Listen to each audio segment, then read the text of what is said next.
اللہ الرحمن الرحیم۔ آج کا ہمارا موضوع ہے واجبات نماز۔ نماز کے اندر 14 واجبات ہیں۔ واجب بولتے ہیں کہ اگر نماز میں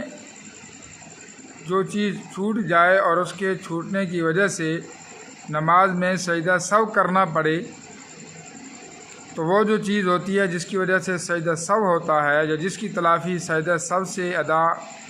کی جاتی ہے، ادائیگی ہو جاتی ہے، ان کو بولتے ہیں واجبات نماز۔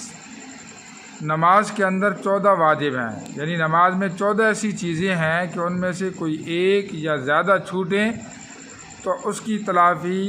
نماز کے آخری قاعدہ عبدہ و رسولہ تک پڑھنے کے بعد ایک طرف سے سلام پھیر کر 2 سجدے کریں گے، پھر اشہد اللہ پھر التحیات سے لے کے یوم یقوم الحساب تک پڑھیں گے تو وہ واجب چھوٹنے کی وجہ سے تلافی ہو جائے گی، ان کو بولتے ہیں واجبات نماز۔ تو نماز کے 13 واجب ہیں۔ نمبر 1، فرض کی پہلی 2 رکعتوں کو، یعنی ظہر، عصر، مغرب، عشاء، فرض کی پہلی 2 رکعتوں کو قرات کے لیے مقرر کرنا، اور فرض کی تیسری اور چوتھی رکعت کے علاوہ تمام نمازوں کی تمام رکعتوں میں، فرائض ہوں، سنت ہوں، وتر ہوں، واجب ہوں، سنت مؤکدہ غیر ہوں، وتر ہوں، تو ہر رکعت میں سورۃ فاتحہ پڑھنا یہ واجب ہے، لیکن فرض کی تیسری چوتھی رکعت کے علاوہ۔ اور جہری نمازوں میں جہر سے نماز پڑھنا، یعنی جن میں مغرب، عشاء اور فجر، اس کو آواز بلند پڑھنا امام کے لیے،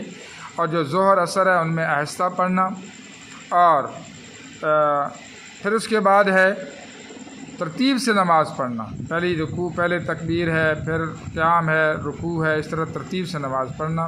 قوما کرنا، قوما کہتے ہیں رکوع کے بعد جو کھڑے ہونے کی تھوڑی مقدار ہوتی ہے اس کو کہتے ہیں قوما کرنا۔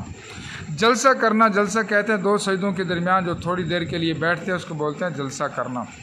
تعدیل ارکان، تعدیل ارکان کا مطلب یہ ہوتا ہے ہر رکن کو اطمینان سے اور ٹھہر کر ادا کرنا۔ وتر کی نماز میں اللہ اکبر کہنا اور دعا قنوت کا پڑھنا، اور اس کے بعد عیدین کی ذات 6 تکبیریں کہنا، اور جو پہلا قاعدہ ہے، یعنی 3 اور 4 رکعتوں میں 2 قاعدے ہوتے ہیں، قاعدہ کہتے ہیں بیٹھنے کو، تو پہلا قاعدہ بیٹھنا واجب ہے، اور دونوں قاعدوں میں التحیاتوں سے لے کر عبدہ و رسولہ تک پڑھنا یہ واجب ہے۔ پہلا قاعدہ بیٹھنا واجب ہے، اور دونوں قاعدوں میں عبدہ و رسولہ تک پڑھنا یہ واجب ہے، اور لفظ سلام سے نماز کو ختم کرنا۔ اگر ان میں سے کوئی بھی رہ جائے گا یا زیادہ رہ جائیں گے تو پھر کیا ہوگا، ہم سجدہ سہو کر کے نماز کی